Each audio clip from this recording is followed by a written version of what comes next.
Hello, everyone, and welcome to the Laura Canfield Show, the Create Your Life series. And today we're talking about the gift of choice with my friend Andrea Belluso. And it's interesting how I met Andrea. He is a photographer and probably much more than that. But I met him last November or December. Time goes by so fast, I just lose track. In Copenhagen, I was at a class, at an event, and I was participating in doing an interview. That they asked me questions and I answered, and it was so easy and so much fun. And I have to tell you, that whole team, the House of Belluso team, they're so sweet, so professional, so easy to work with. And it helps that, well, not it helps or not, but Andrea has a really interesting personality, very magnetic, sexy. It's like there's just something about Andrea's presence. It's like, wow, I can talk to you for hours. So a couple of months later, I asked Andrea, do you want to be on my show? It's like, sure. So Andrea, this is the first time that you're on the show with us. So I could read the bio, which is on the live page, or in the email that I just sent out again. But, if you could share with me a little bit about who you are, what you do, as a career, but really how you create your life. Yeah, well, basically, thank you very much, first of all, for having me on the show. It's really great fun to be here, and it was great fun meeting you, and it's amazing to be here and talk about choice and creating our lives through choice. So basically, about who I am, very good question. I have been taking pictures. I've been a photographer, professional photographer, for 40 years this year, and started in London. And I've started to write a book now, which Amanda, my wife, has been pushing for, and it's my biography. Mm-hmm. And first I was going like, okay, why should I write a biography? And Amanda was saying, well, you should really write a biography because to share how you've been creating your life and how you've been really choosing things from very, very early age.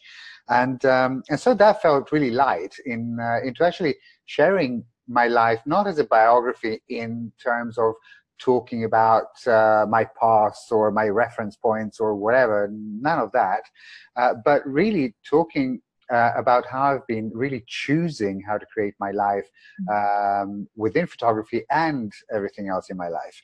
And in terms of my career, what I do is, I've started off by taking fashion and beauty pictures on a commercial level.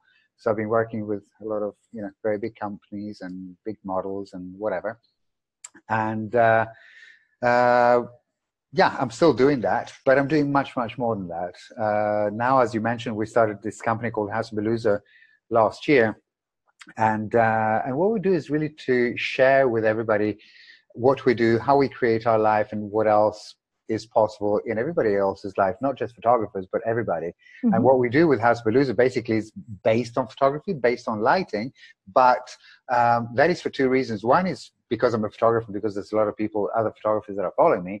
But the other main reason is because through light and through photography, you can really access so many tools that can really empower you to create your life through choice. And with light, there is actually a video that is on our YouTube channel, and the video is called "What Is Light?" And it's only a short video; it's like 3 minutes long, I think. And basically, in that video, I talk about how when you change your point of view with a camera, you change the reality of your picture. Right. And I think that might actually apply for the rest of our lives. Absolutely. It's about your point of view, your perspective, how you're looking at life, and through which lens sometimes, Exactly. Absolutely. Absolutely. Right. See, I can bring in photography. There is choice. Even there is choice. Yes, exactly.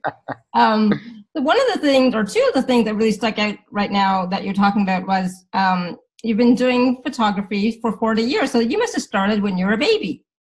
Well, I was 16, so I'm turning 56 this year. So there you go.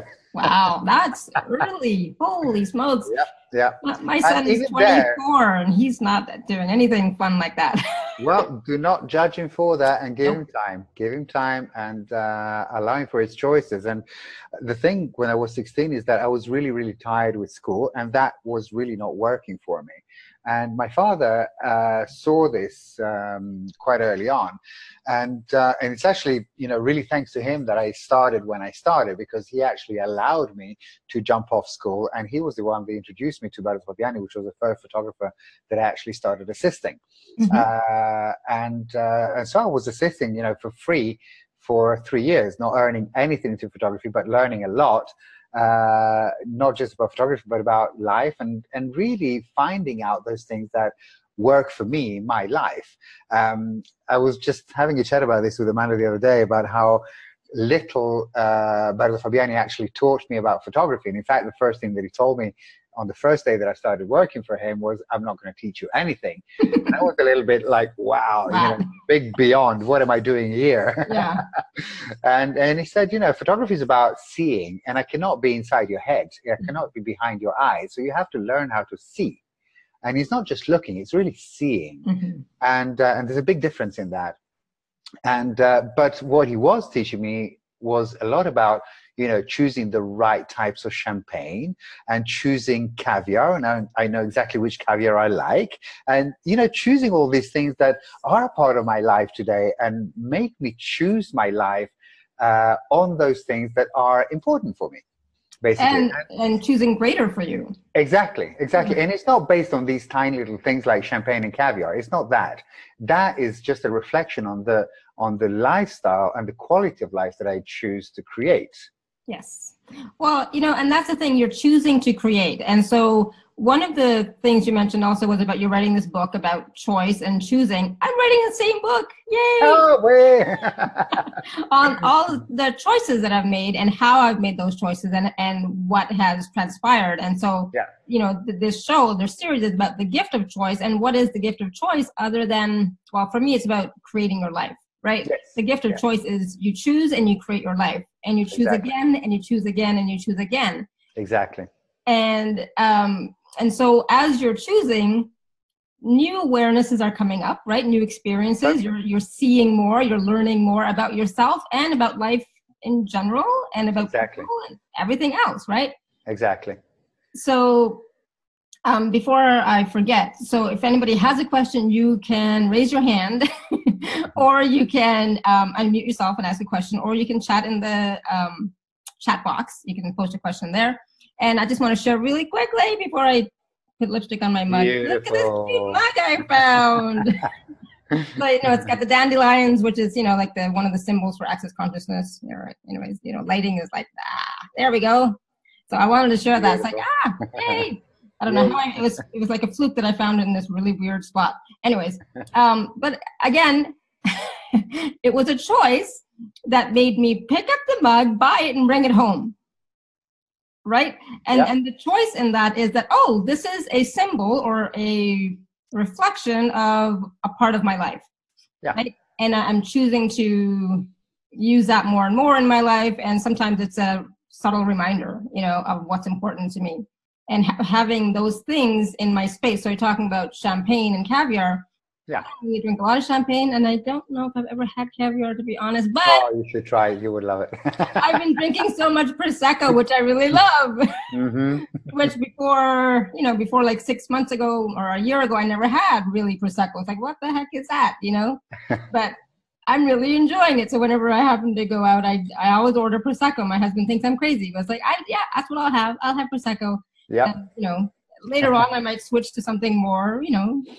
Exactly. Yeah. When you're talking about Prosecco or, you know, expensive habits, whichever they may be, it really is a choice of creating your life that will allow you to have those things whenever you want.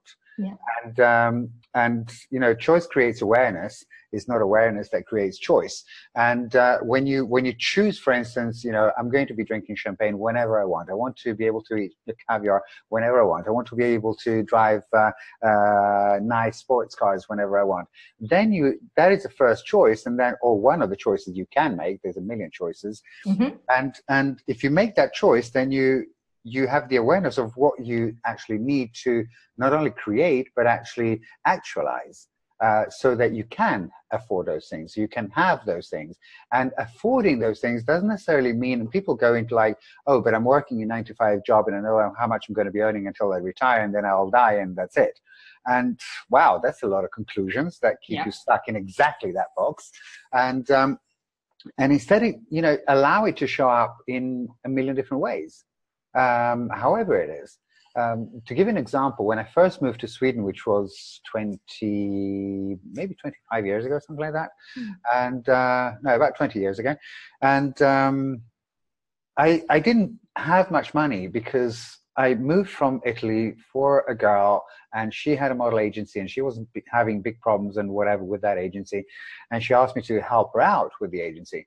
And I had this idea of creating something that would create something much greater in her company and for us and for me and, in general. And I started talking about having her own TV show and all these things. And she went into beyond and saying, this is impossible. You can't create this because we don't have any money. And for me, that was not a reality. That was, the opposite of what I had in mind, which was like, this is actually creating huge possibilities. And in fact, our TV show, a tour all over Sweden of at least 20 cities a year, et cetera, all these for me were just possible income streams. And in fact, just a few months after that, when my girlfriend at the time told me that I could do this if I wanted, she didn't want to have anything to do with it. I was on, the same beach actually that we're going to next week in Malaysia with 20 models, 10 people film crew of my own for my own TV show that I then sold to 54 different countries. And I had, through the years, I had this project for 7 years and earned a lot of money. I had sponsors like BMW, Alfa Romeo and all these things. So the sports cars, like the Alfa Romeos and all that, I never bought them. They came to me as a form of sponsorship. So wherever you buy, you have to have that money right now in order to be able to afford them. That is a big fat lie in itself. Absolutely. And it's not even a matter of imagination, because a lot of people say like, oh yeah, but you have such a wild imagination, so you can imagine how things can be created. And no, it's just if you are willing to really, ask the universe in, what else is possible, then you can create it.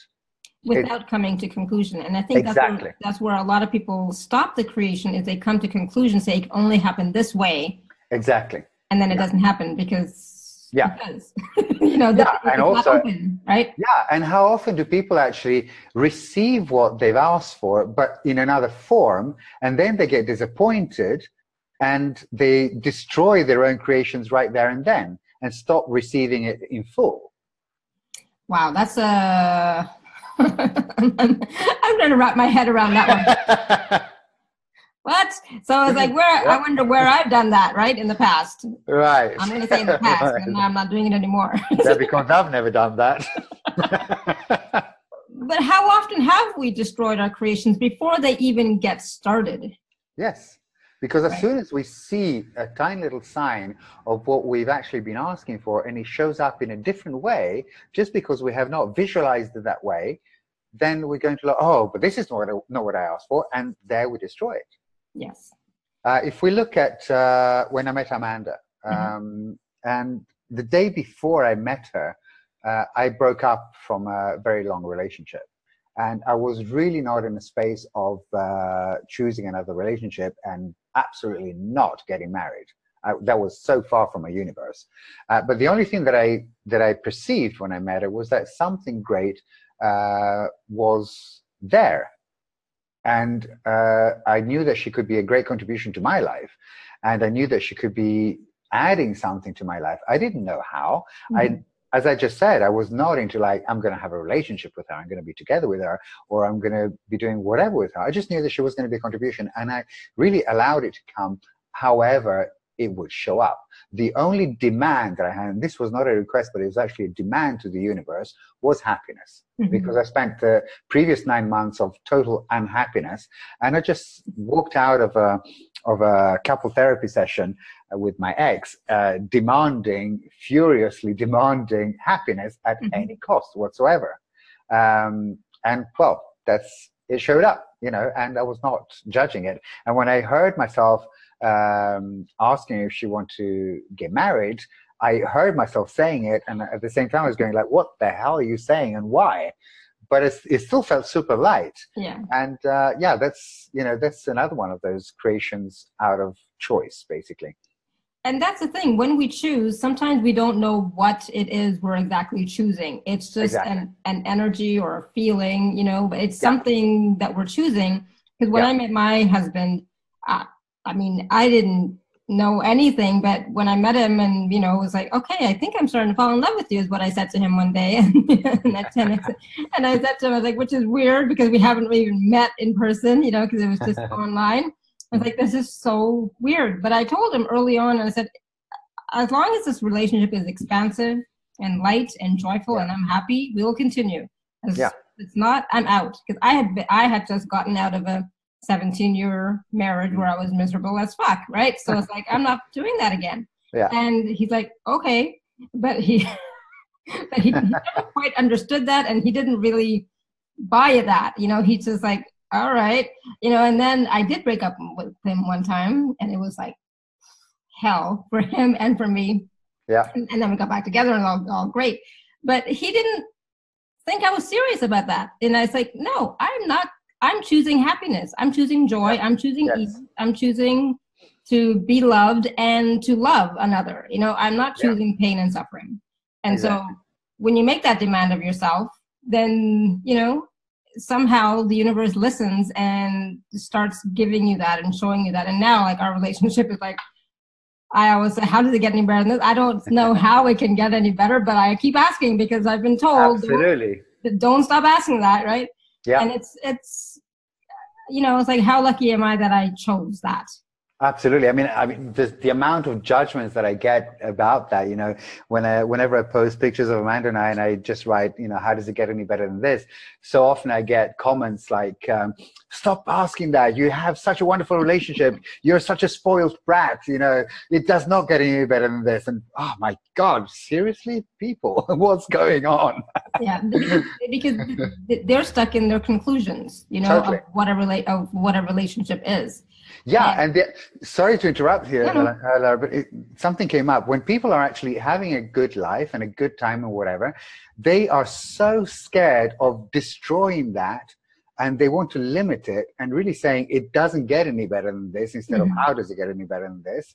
And they don't realize that by saying and putting out the energy of it doesn't get any better than this, that's exactly what they're creating. And they're cutting it off. They're cutting it off and destroying it totally. Yeah. Because saying it doesn't get any better than this is actually saying it's only going to get worse from here. Oh, wow. Yeah. Yeah.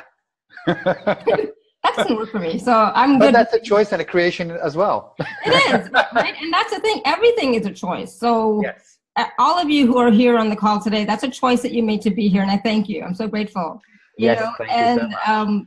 And because you could be doing so many other different things, I totally get that. So I appreciate that. But everything is a choice. You waking up in the morning is a choice. You going to work, doing anything, talking to friends, family, whatever, is a choice. And so, I always say, choose what makes you happy. Choose what makes you, like, I have a few different, a few choice priorities for me. It's like, I want ease in my life. That's my number one thing, ease in my life. Yeah. And joy and happiness and connection and fun. It's like, so when I'm doing things, it's like, oh, okay, is this fun? Yes, cool, let's do it. And then sometimes when like my day's funky and I'm like, nothing happening. All right, universe, what would be fun for me today? Yeah. Right? And asking for that to show up even. Exactly. And just say, universe, show me something greater. Universe, show me something greater. Yeah. Absolutely. Yeah. And so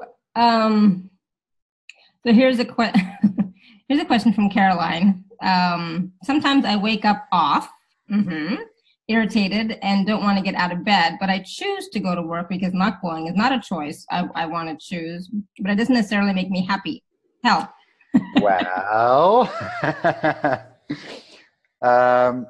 first of all, there is a choice of not getting out of bed as well. That is also a choice. And the thing to do is actually to ask what will create the most. So will stay in bed create the most in this particular situation?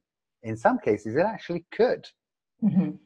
Just to give you an example, from this reality, because we have to use this reality to our advantage.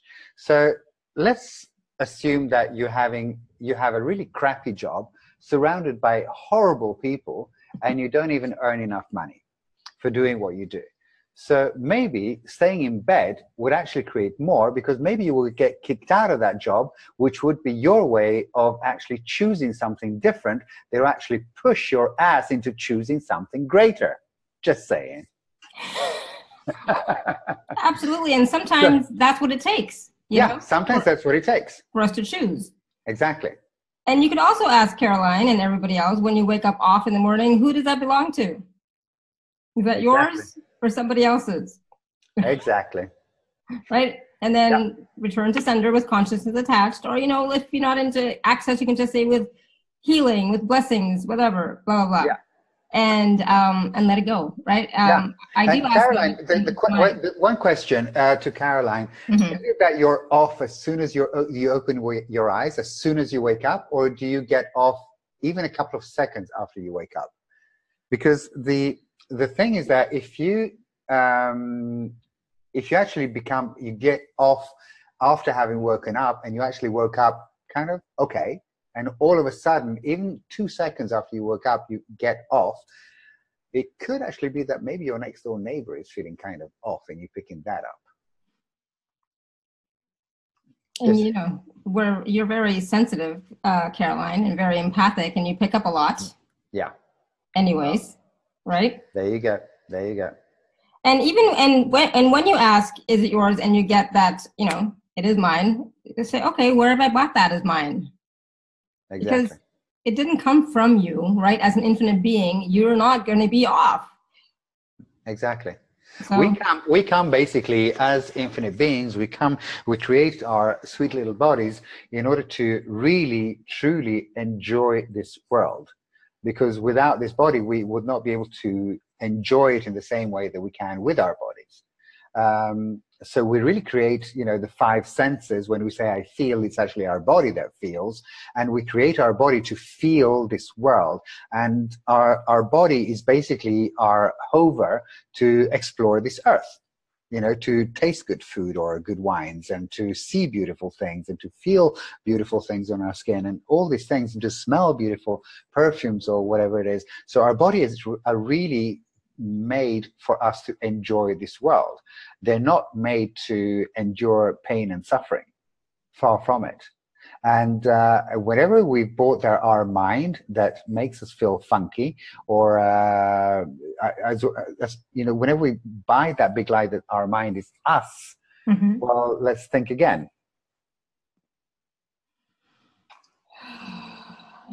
Our mind is a tool. Our brain is a tool. The mind is a construct of whatever we have been buying since the moment we're born. So the brain is a beautiful tool that can help us create a lot in this world, and that will you know, it will help us in case we are trying to do something stupid to our bodies. I'll give you an example. If we see a beautiful landscape from a mountain, and we go like, wow, I really want to fly in this landscape. It happens to me a lot of the time because I love flying. But hadn't I had a brain, my body would not be here right now, because I would have jumped off a lot of cliffs by now. Right. So the brain actually comes in there and says, no, wait, don't do this. This is kind of stupid for the body. And you don't do it. But the mind is where we go into, to give you an example, we were talking about photography before, Lara, where we go into like, I don't look good in pictures. That is our mind, because we have bought how we should look like in pictures, what we should look like as people, and what everybody else's projections and points of views are on what people should look like in pictures. So that's the construct of the mind, and it's a point of view. The mind is basically constructed only on points of view. And I always forget that part. You know, it's like, yeah, everything that we're seeing is a construct. It's created by the mind. It's not really real. Like, we, as infinite beings, we're just energy, right? Yeah. So, and so what we're seeing is the construct of the mind, as well as the projections from everybody else and anything. Exactly. That we buy as ours, most of that we buy. Yeah. Yeah. and when we go into like people's judgments, which has a lot to do with this, It's, we tend to dismiss or try to dismiss negative judgments, but it's also the positive judgments that stick us, because we have to live up to those, and those become limitations in themselves. Yes. Yeah, exactly. And so, and that's it's both. It's interesting how, the positive judgment. So if somebody says, "Oh my God, you're so beautiful," and people have said that to me, and I'm like, "No, I don't know what you're talking about. I don't see that at all." Yeah. And then other people have said other things, which are not nice, which are not worth repeating.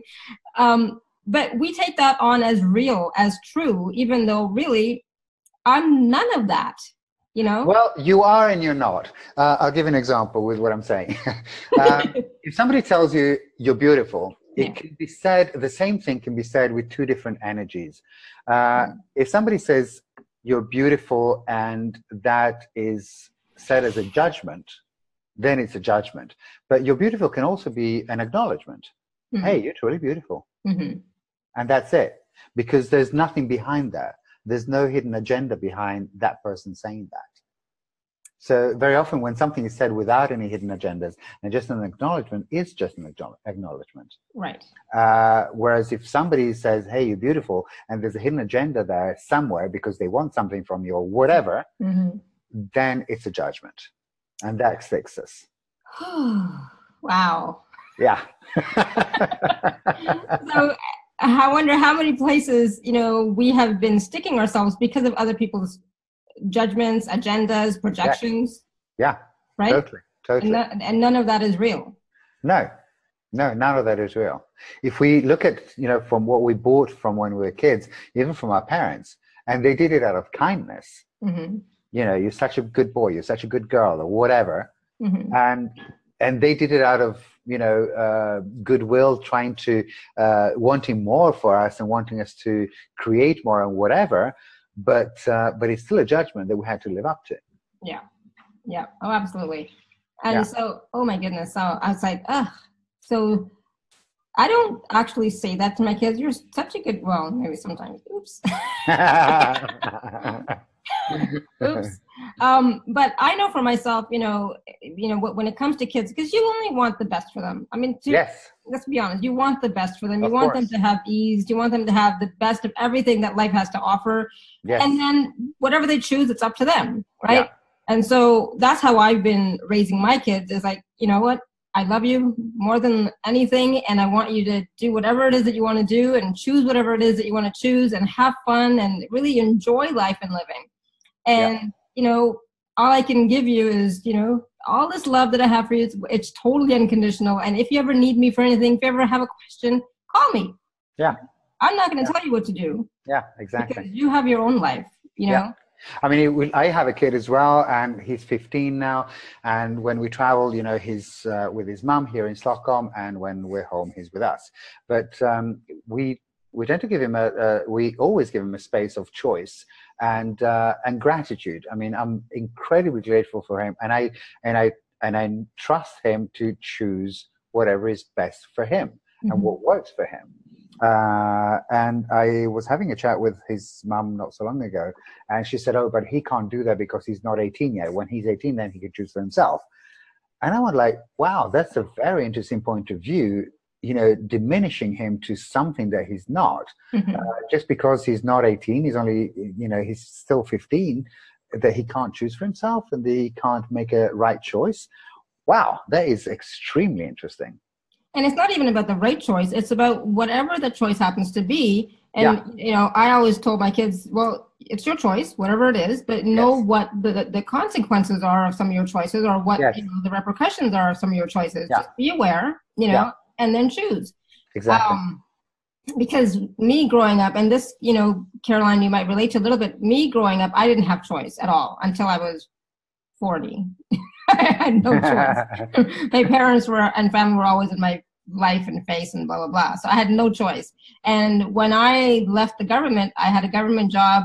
I hated it, to be honest. And it was just, so negative and blah, blah, blah, all that wonderful stuff.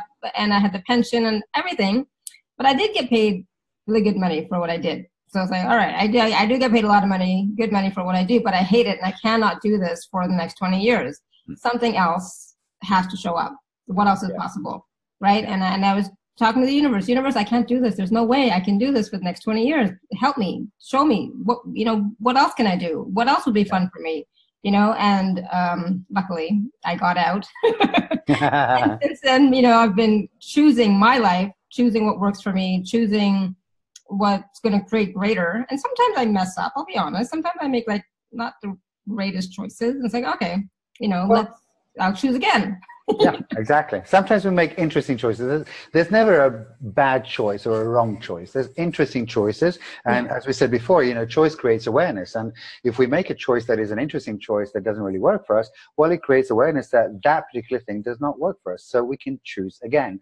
And during a shoot a couple of months ago, I actually realized something, that choice is actually a constant in our lives. And when I take pictures and I invite people in front of my camera to actually choose different energies to play with in front of the camera, I realized that choice of different energies and different spaces is a millisecond.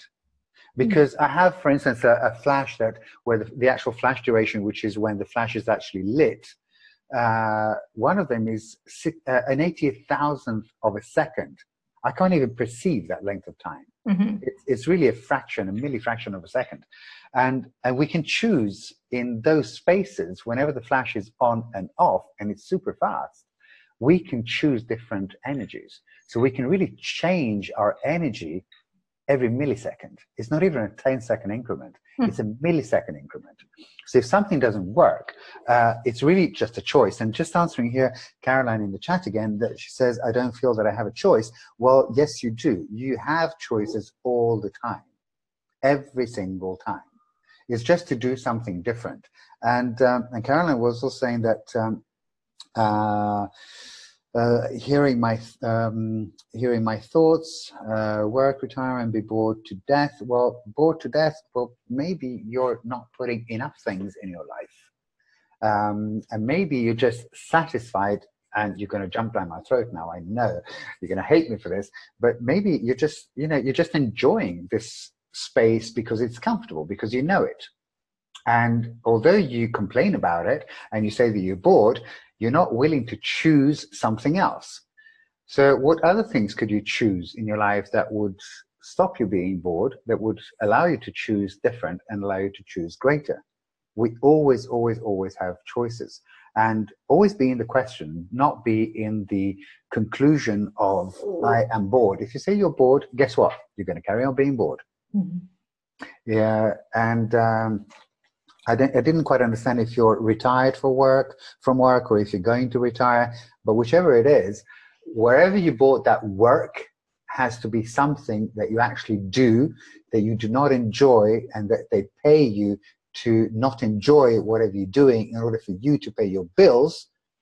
Can we please try and create that? Yes.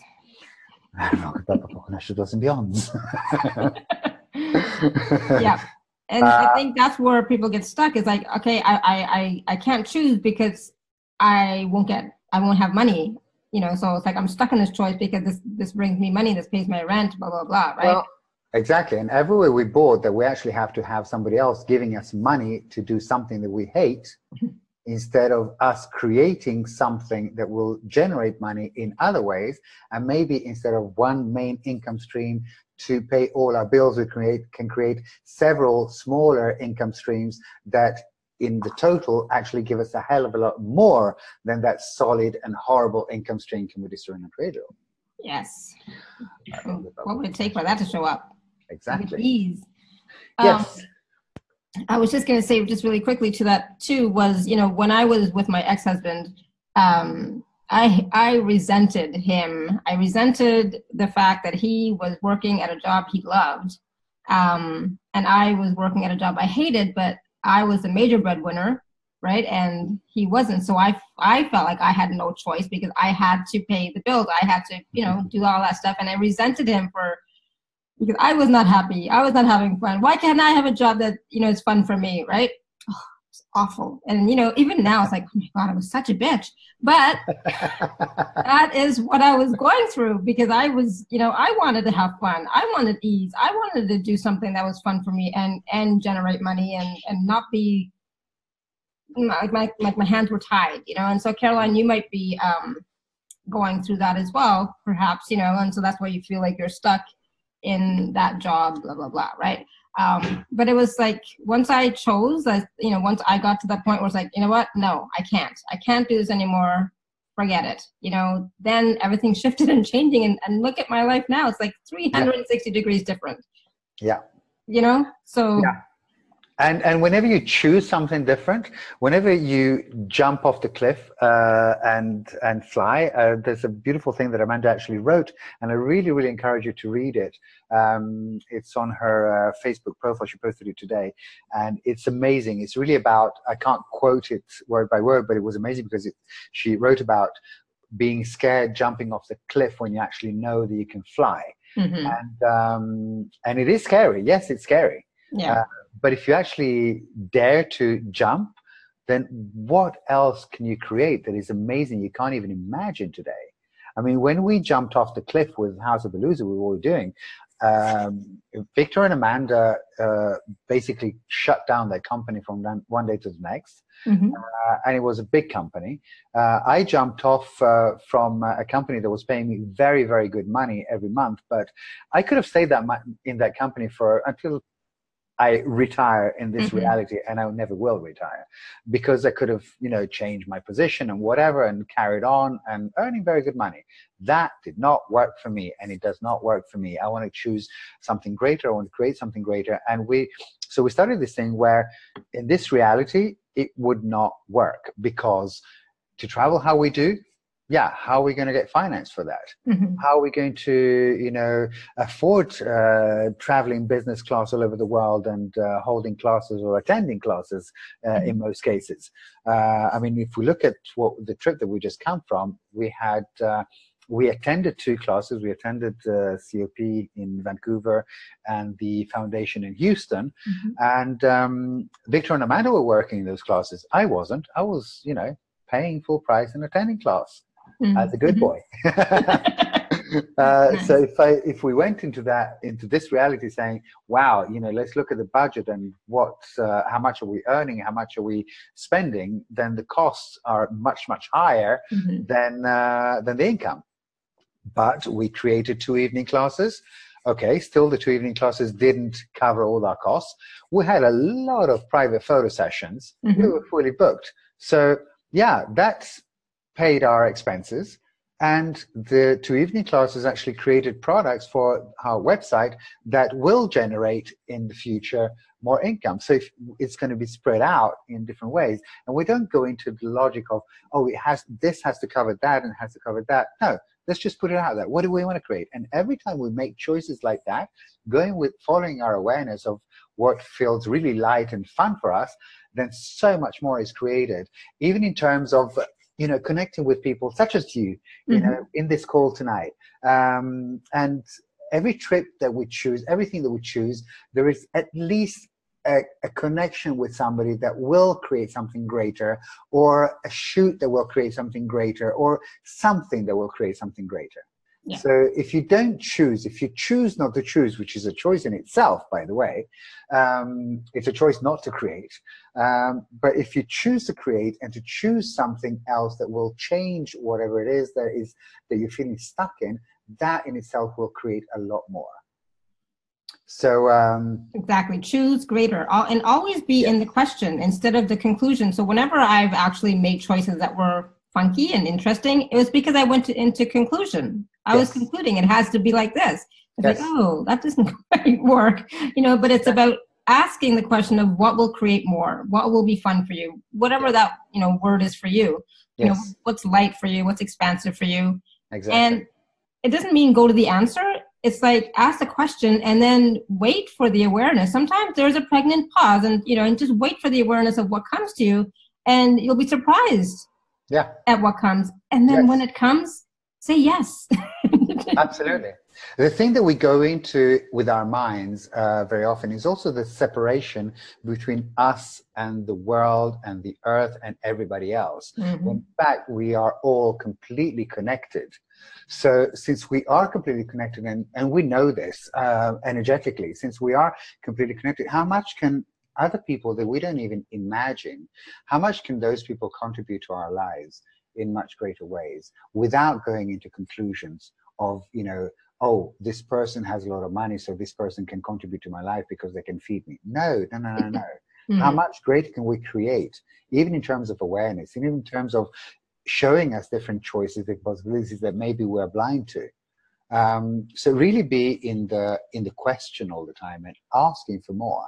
And I had a very interesting conversation with Victor in Vancouver the other day on how interesting it is that a lot of the big choices that I made in my life were made out of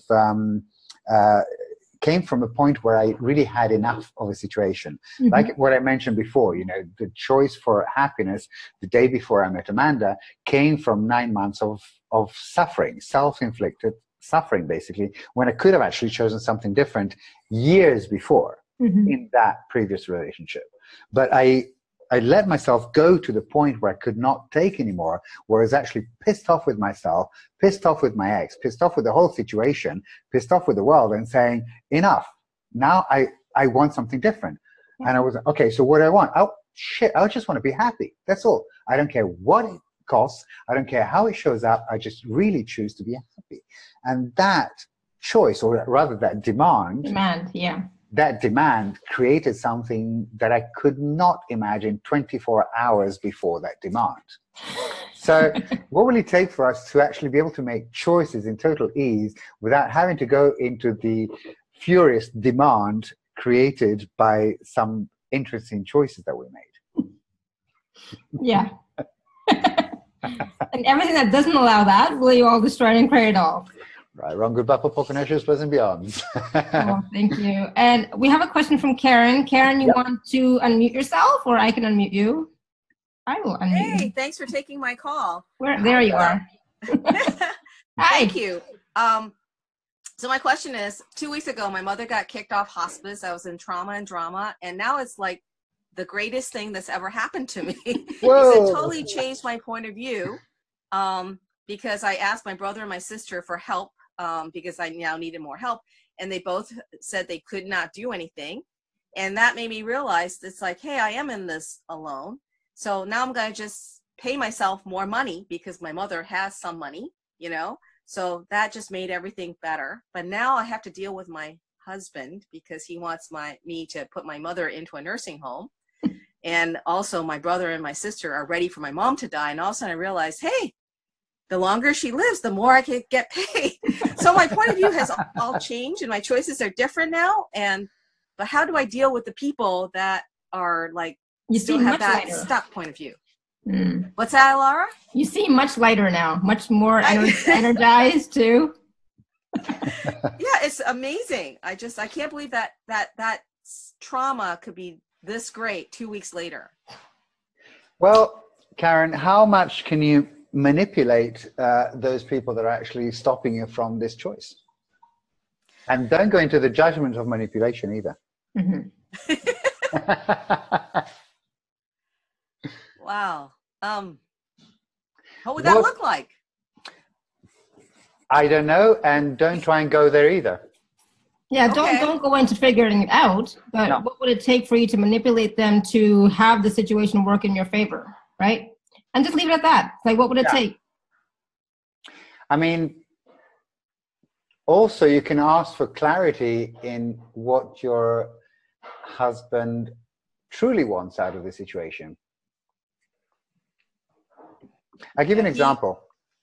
There was, with my ex-wife, there was a situation where, she was going into a lot of things with me being a bad father and whatever, and I already perceived that a few years ago as her wanting money. But I went there as a confrontation thing, saying like, okay, so how much you want, kind of thing. And at that point, she perceived the confrontation, and she made it more of a point and solidifying it more that she didn't want money and whatever. Whereas when, Amanda came in and she said, hey, it's quite obvious that she does want money. So let's just go with another energy into how can we actually change this and manipulate and use this to our advantage and get rid of her point of views. So just ask with barriers down, though, with barriers totally down. So how much is it that you want? And there, the figure that she came with was less than half than what I had proposed a couple of years before, and she denied. So she actually came up with a figure that was much lower than what I'd projected at her when I had my barriers up. Wow. Mm-hmm. So are you still married? Your husband living Me? with you? Yeah, you and your husband, yes. Yeah, over 30 years, yeah. Okay, so, I mean, if you're getting money for taking care of your mom, which is what I understood, right? Yes. Well, that's going to benefit your husband too, I guess, in some way. Yes, it does. So how much can you manipulate that situation to his advantage and your advantage?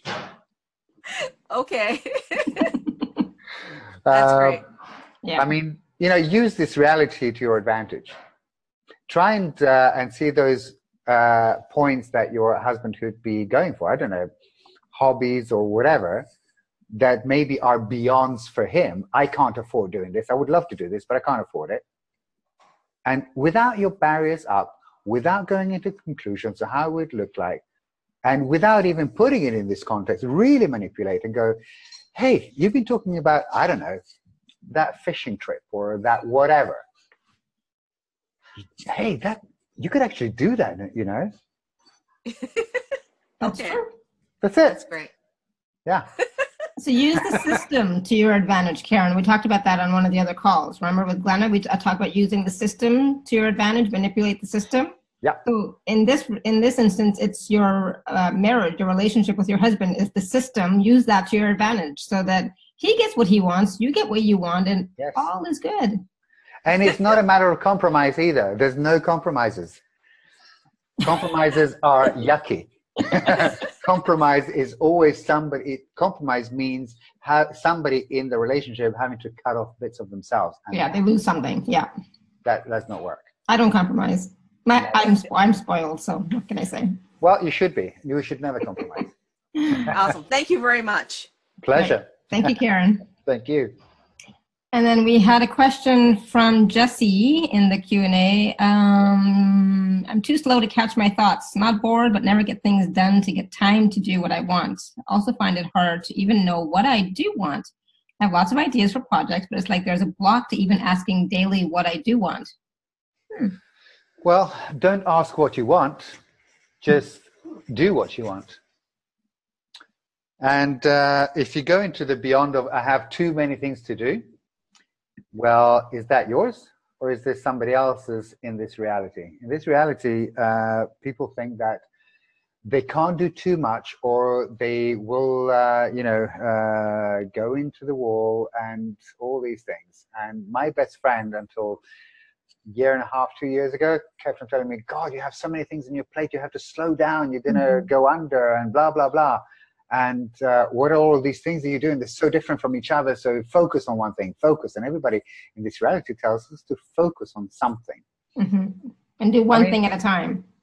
And that's exactly what does not work for any of us on this call, I think.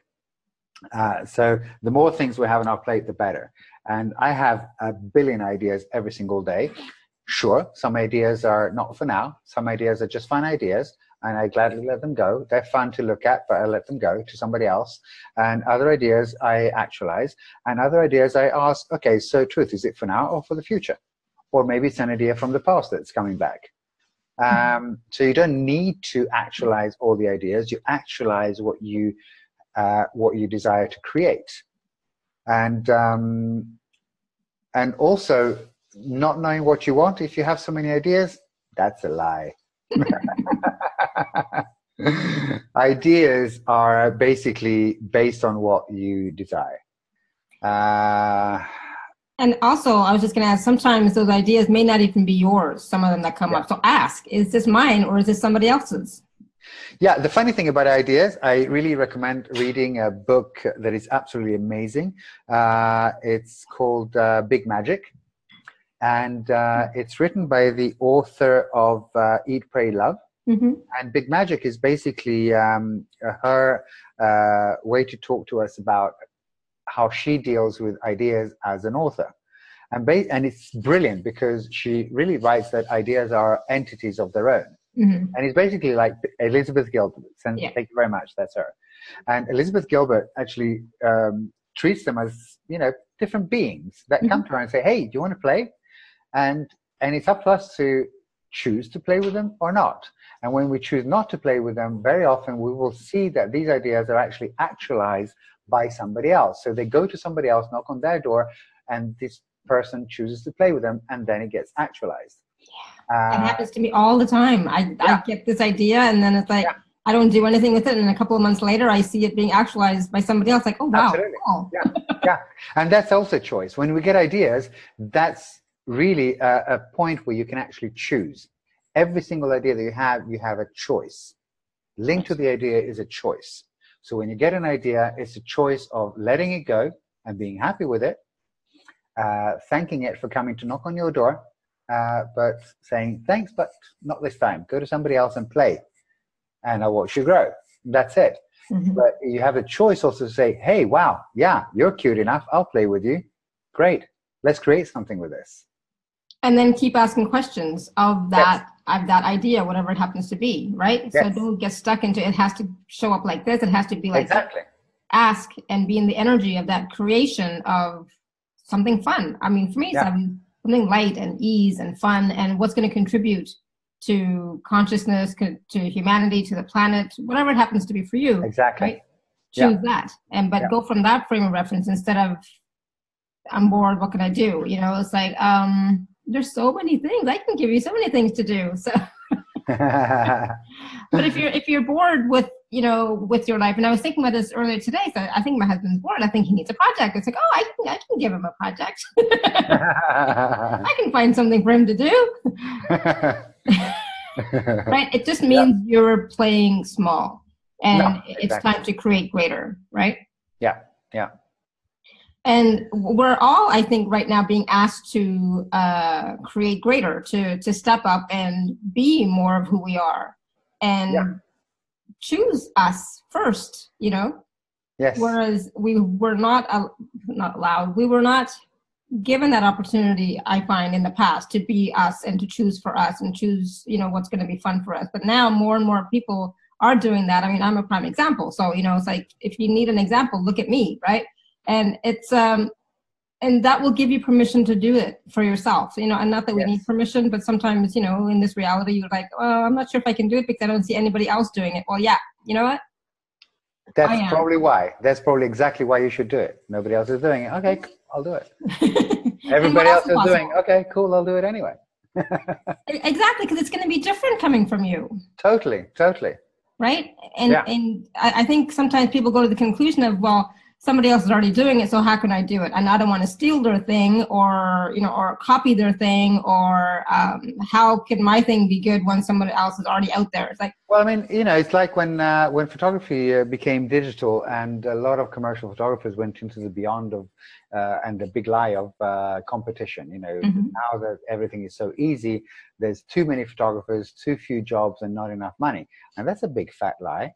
There's still a lot of money in the industry, and if photographers think that they can copy each other, well, yeah, sure, you can try and copy. It will never be the same. If you're trying to copy, then you're actually limiting yourself and making yourself smaller than somebody else, than whoever you're copying. So copying as an inspiration, as a starting point, is perfectly fine, because if it gives you something to start from, then it's cool, and then you can create something greater. And there is no competition. There's no such thing as competition. We're all totally different. Yeah. So whenever we think that we're competing with somebody, we're actually competing with ourselves, and which means that we're actually losing from the start. And there's this concept of winning and losing with competition. That's the whole thing. If you're not competing, then there's no winning and losing. There's just creating. So, and this is about creating your life. So, Totally. Create what lights you up. If we're going to use another term, what lights you up, what fires you up. Just choose, just create. It doesn't matter what it is. Just do something, right? Yeah. And then from there, keep going. So it's not about create one thing and then stop. It's like, okay, create, keep going, and create different things, and do what's fun for you and what lights you up, what excites you, what gets you jumping out of bed instead of staying in bed and saying, oh, Why do I have to do this? Right? Exactly. And then, I mean, I hear a lot of people saying, yeah, but you know, it's very well saying this, that we have choice and all this, but what about, you know, kids in the ghettos and kids in poor kids in India, for instance? There's a lot of examples of very rich men that actually came from absolutely nothing in India and in Africa. Yeah. So, I mean, one of my mother's greatest friends, she was in several wars actually, because they met when they were in Kuwait before the war started, the Gulf War started. And at that point, when a lot of people actually got killed in that war, and a lot of people got put in jail and whatever, she managed to escape, single woman with kids. She escaped through the border, and interesting choice, she escaped to Lebanon. So from one war to the other. So she chose to escape that war as well, and she's now living in Canada. And she realizes that, you know, these choices were her choices, and every choice that she created, she actually. Sorry, I've got another Skype call that I have to deny there. So every single choice actually created something greater. So everybody, literally everybody, has a choice. Exactly. And every choice does create greater, or can create greater, if you allow it to, right? If you're willing to be in the question and continue to ask yourself, what's going to create more, or what's going to create the most, like you mentioned early on, you know, what's going to create the most, do that, choose that, and then continue. Don't stop. Just keep choosing. And then you'll, you know, after a couple of months or whatever, you'll look back at your life and it's like, oh my God, my life is so different now. Look at all the things I've chosen. It's, you know, greater and greater. And what else is possible? And what else can I choose? That'd be fun.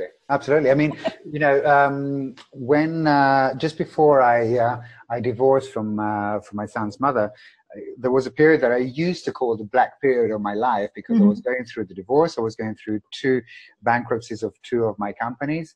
I was going through a lot of beyonds that I thought were coming to me. And, you know, I was playing the victim. Very interesting. And I actually realized after that, and I mean, I was practically homeless for a while, and I lost everything that I had, going from having a lot of money to absolutely nothing, and a lot of debts as well. And until I realized that was actually a choice in itself, because I was not satisfied with the life that I had. In spite of the money and the cars and all this, that was not working for me. I was not creating the life that I wanted, that I desired, not for me and not for my kids. So I actually had to create this big drama and trauma that, for me, obviously was a starting point. And I started from that moment. I actually chose something else, and that's when I found Access. Actually, literally saved my life, because I was, you know, this close to actually killing myself. And I chose something different. And within a few months, and even there, I made a demand of, like, you know, starting to travel the world again. I've been traveling since I was a little kid. And in that period, I hadn't traveled for maybe 2 years. And I made a demand of starting to travel again and visiting places that I'd never visited in the world, and to do all this with photography and with inspiring people. Guess what I'm doing today? A few months later, this company called Profoto contacted me, asked me to be their ambassador. They gave me the name The Light Shaper and all this stuff. And yeah, I visited so many countries that I'd never been to before. So going from being practically homeless and all of this stuff to earning very good money, traveling the whole world within a few months, I can actually say that these tools do work, and being in the question does work. And having said that, you know, even with these tools, it's not that you discover the tools, you use them, you fix your life, and then that's it. It's going to be good forever. Because I made the mistake. I recreated my life, as I just said. I stopped using the tools. Guess what happened? Oops. Interesting choice. Very interesting choice. But that's it. But if you continue to use the tool, if you continue to choose for yourself with you know, presence, with allowance, and with being in the question, your life has to change. And so one of the things that Gary says all the time, if you want your life to change, there's two tools: get your bars run and choose. Yes. Right. So get your bars run and choose, and then continue to choose and continue to get your bars run. Yes, absolutely, absolutely.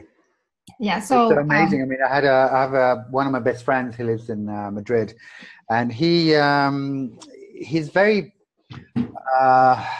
pragmatic in a way, yes, but he's the typical guy that he's an engineer and he has to have everything proven and calculated and put in boxes and all of this stuff, very structured and everything.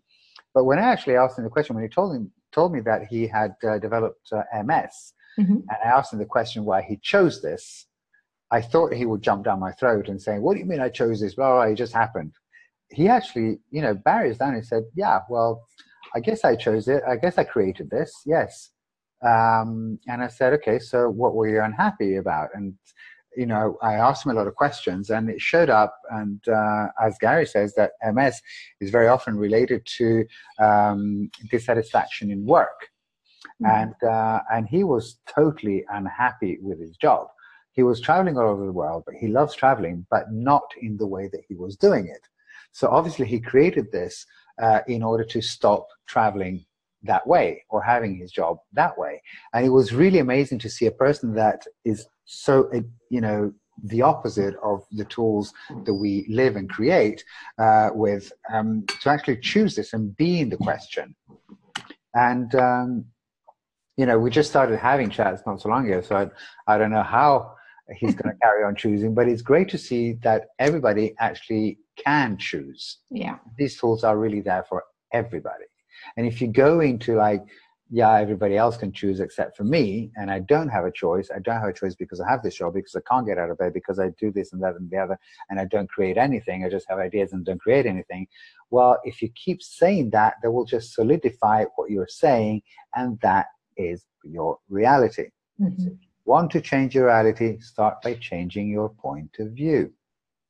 So one of the things, just really quickly, that you can start to do, all of you, is, we talked about this earlier, how does it get any better than this? Whether it's something's good or bad, going great or not going so great, ask, how does it get any better than this? And what else is possible here that I've never considered, right? And I use those two tools every day, all the time. And the who does this belong to? Yeah. And so these tools, we share them on these shows because they're so simple and basic, but they work, right? Yes. So, it sounds like a mantra. How does it get any better? Let's say it over and over again until you can perceive a shift in your space, in your energy. Same thing with the what else is possible here, and then just play with it, try it out for yourself.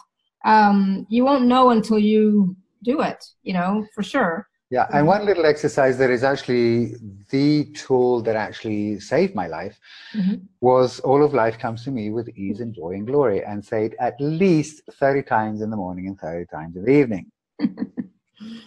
Yes, and I used to do that when I started back up with Access back in July, because I was gone for a while too, and I started doing that every morning, every night, and I would count on my fingers. I'm lying in bed, Yeah. And that's how I would do it every morning, every night. I did it for months, and now when I look at my life, even from July to now, so much has shifted and changed. I mean, it's like amazing. It's like, wow, everything, and it's not just about choosing the classes, because I did choose a lot of classes too, but it's about being in the question, asking the questions, and being willing to choose for yourself. For me, it's always about choice. What do I choose? What's fun? What's going to create more, and then go from there, and so that's why this whole series is about the gift of choice, because the gift of choice is that you create your reality.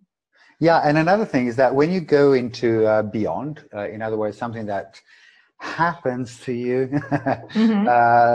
that you consider wrong and that makes you feel like, beyond anything, and you react to it, then ask the question, what is right about this that I'm not getting? Yes. What is right about this I'm not getting? Exactly, because sometimes the universe actually shows us things that we judge as wrong, but it's actually things that we've been asking for and not cognitively, and it's actually showing us something different.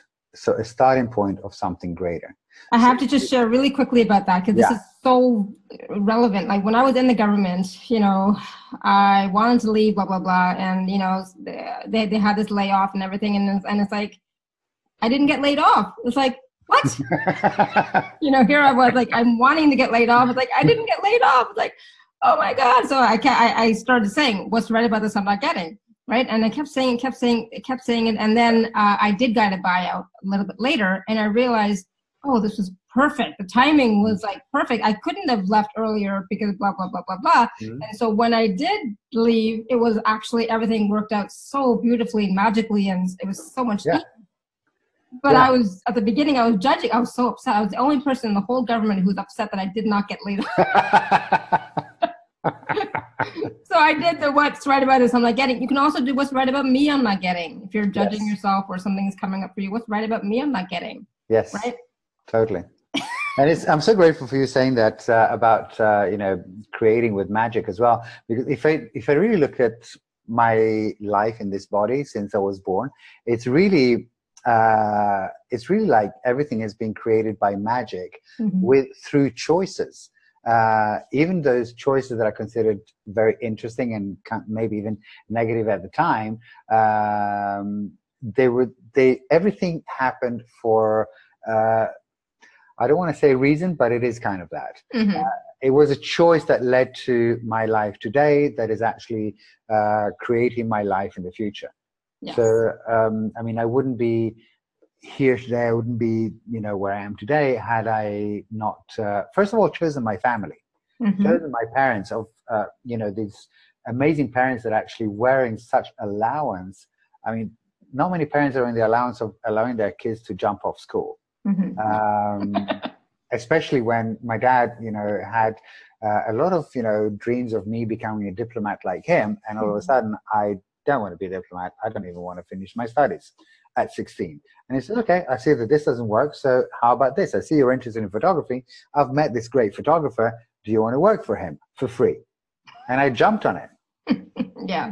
And even, you know, 1 year later, 17, my parents chose to move to Kuwait. And we were in London at the time, and they said, "Hey, we're moving to Kuwait." And I said, "Cool. When are you guys leaving?"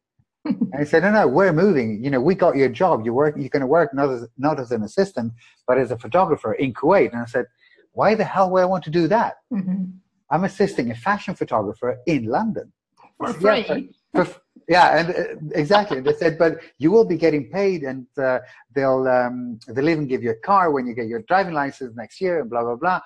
And I said, first of all, I don't want to go to Kuwait. Second of all, what kind of photography? Architecture. And I said, architecture?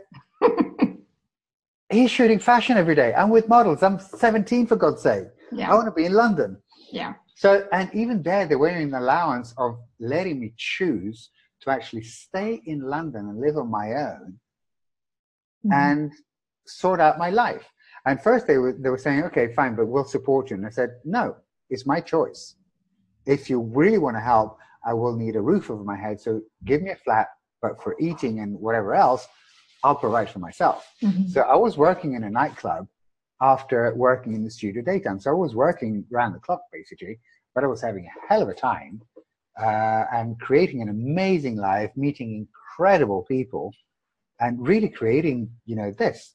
And without choice, that, well, it would have been other choices, basically. Yeah. But without choosing those, exactly, but without choosing those parents, I would not have this life. Without choosing to stay in London and going into, I don't have a choice because I'm 17, because I have to live with my parents until I'm 18 and blah, blah, blah, blah, blah, I would not be here today. Without the choice of creating the two bankruptcies and the divorce and all these things, and including the drama and trauma of that period, I would not be here today, because I would not have created the awareness that I have today. Etc., etc., etc., etc. It's all based on choice. Exactly. All the good, all the bad, all the ugly, all the interesting, you know, everything. Yes. It has brought you to where you are now, to where we all are right now, right? Totally. So be an allowance of that. Don't judge your choices, right? Don't judge them. Don't judge you for the choices that you've made or didn't make. Just, exactly. okay, cool. This is where I am now. What do I want to choose now? Exactly. And when you go into I don't have any choice, well, you are actually choosing not to have any choice. That is your point of view. You're choosing to have that point of view. Ouch. Ouch. Ouch. Oh my God. Yeah, exactly. And so, just wow, that is like. So how many of us have actually chosen or are choosing not to have any choice? So everything that is, we destroy and create it all. Yes. Right, wrong, good, bad, pop, nations, pros and beyonds. I love that. I mean, I know some of you are like probably angry with us because we're really hitting home the fact that choice creates, right? Yes. I know, not angry, but you know what I mean. But choice creates, and you are choosing every day. And so we're kind of putting the responsibility or the awareness, or giving you that lens to look at. It's like, yeah, you are choosing. So what else do you want to choose? If you're not happy with the way your life is going right now, cool. Choose again. Choose something else. Yeah. You can start by making small choices, Caroline. It doesn't have to be the big jumping off the cliff. Exactly. I will send you what Amanda wrote in the chat in a minute so you can read. But regarding getting out of bed in the morning, if getting out of bed in the morning feels heavy, ask the question, would staying in bed feel lighter? And that might give you a lead. Yeah, would staying in bed feel lighter for you? Yeah. Right? Yeah. I know, it's one of those things where, sometimes, and it's about getting out of the judgment. Yes. Yeah, do not judge it as wrong. Yeah, don't judge it as wrong. Don't judge it as wrong, and really create from, or rather choose from what feels light, without going in your head, without going into what this reality will tell you is the right choice.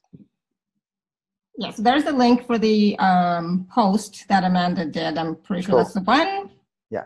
So you can click on it and look at it, and yes, I hear so many places doing is something else. Yeah, doing and being and doing and choosing and creating are not the same thing. No. And the main thing is to try and get out of the doing thing. So a lot of people say, so what do I have to do in order to create my life? You don't have to do anything, but you have to be you. Mm-hmm. And there I really mean being you, and not being somebody that other people think you should be. Or all the projections from other people, right? Exactly. Just be you, whatever that looks like. Yeah, so if you were truly being you, who would you be?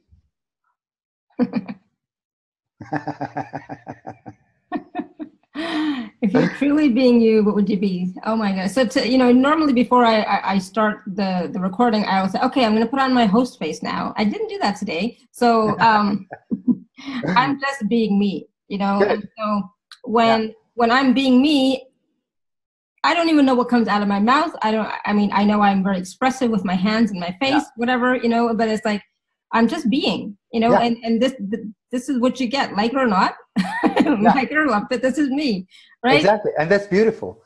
That's really beautiful. And that's what we were talking about in the beginning, before this call, Alara, about how when I started doing the private photo sessions, how I'm truly grateful for that, because I went out of this stupid point of view of my industry of thinking that some people are photogenic and others aren't. Mm-hmm. Now, instead, I really look at people being photogenic are people that actually allow themselves to be barriers down, totally vulnerable, and truly being themselves, as long as I am the same behind the camera. So if both the photographer and the person in front of the camera are barriers down and truly being themselves, guess what? Whoever is in front of that camera, whoever is in that picture, is absolutely beautiful and absolutely photogenic. Mm. And that's the key, the barriers down thing, Yes. Yes. We tend to keep our barriers up a lot to protect ourselves and blah, blah, blah, to have the image and so on and so forth. But, having the barriers down, it's not about not caring about what people think or say or project. It's just you're just being, you know. I can send you a link if you want, Lara, to an interview, a radio interview that I did about this. I was interviewed, you know, about being a fashion photographer and what beauty actually means to me. And it's a lot about this. And it's 5 points that I have that I discussed there on what beauty is to me. And it is about finding your own beauty. Yes. Cool. I'll put that on the gifts page. That'd be fantastic. Cool. And, you know, when we had met in Copenhagen and I had said, oh, yeah, you know, I do interviews. So I'm really good at this, you know, no problem. And it's like, it was so easy and fun. And like, you know, I just talk. My problem with anything is to stop. You know, it's like, I have so much to share. That's good. But it's the stopping, like, where do I cut off? But, you know, and that's the thing. It's like, you know, with all of us, when we're just being, and thank you, you know, you said you're you, being you, beautiful, happy, fun. Absolutely. You know, and for me, that's one of the things that's so important for me, being happy, having fun, being joyful, because I didn't have that growing up. So it's like, yeah, I'm always having fun. And my kids see me having fun and they see pictures because they're not here. And they're like, Mom, you're having so much fun. It's like, yes, I am. It's great. And for them, I think it's important that they see that, because then they know that something else is possible for them. Exactly. What contribution are you being to them? Yeah. And everybody else. And everybody else. And so sometimes, you know, it's like I don't always post everything on social media and stuff. But when I do, you know, it's always the joy, because I believe for me, joy is our true essence of being is joy. And, you know, if I can share a little bit of that joy with everybody else, then they might, you know, tap into it and connect to it and search for that joy for themselves, whatever it looks like for them, you know? Yeah, it's a ripple effect, you know, and you make somebody happy through your joy, and in their turn, that person makes somebody else happy through their joy, and so on and so on and so on. If everybody actually allowed themselves, or let's not be so optimistic and idealistic as the whole world doing this, but if half of the planet at least would choose to be happy and to show their happiness and their joy through their faces or their, you know, social media or whatever, what would the world look like then? I wonder. Even in like silly places like Vienna where nobody smiles, I walk around the city and I'm smiling and looking at people in the eye and I'm smiling, you know. Exactly. Right? It's fun. It's fun. It's fun. And that's me expressing my joy of being alive and gratitude and acknowledgement for how life really can be this good, and how does it get any better? Exactly. Right. Exactly. And so all the people that had said to me in the past, you can't do this, you can't do, you know, really, you know, watch me, you know, or wanting me to settle. It's like, I don't settle, you know, I go for what is fun and joyful and light and expansive, and that's what I'm choosing. So it's up to you guys, you know, what would you like to choose, right? Exactly. So this has been fantastic. Oh my God. I know we went over, but this was such a wonderful conversation, Andrea. I just absolutely loved it. And I knew I would. So thank you so much. And we will put the gift, Andrea's gift, on the gift page. And so I'll send you the link and the email and so on and so forth. So please do take a look out for that. And thank you to everyone for your questions. And go back and watch this or listen to this again, because there was a lot of stuff. Okay, so go back and watch it again or listen to it again and continue to choose. So until next time, continue to live your life filled with joy, peace, love, abundance, and happiness, and sending you all much love and blessings always. Thank you so much, Lara. Thank you so much for this great gift. Oh, thank you so much, Andrea, and I hope to see you soon, and I'm definitely going to do a photo shoot with you. Yay! Thanks, everyone. Bye for now. Thank you. Bye. Bye-bye.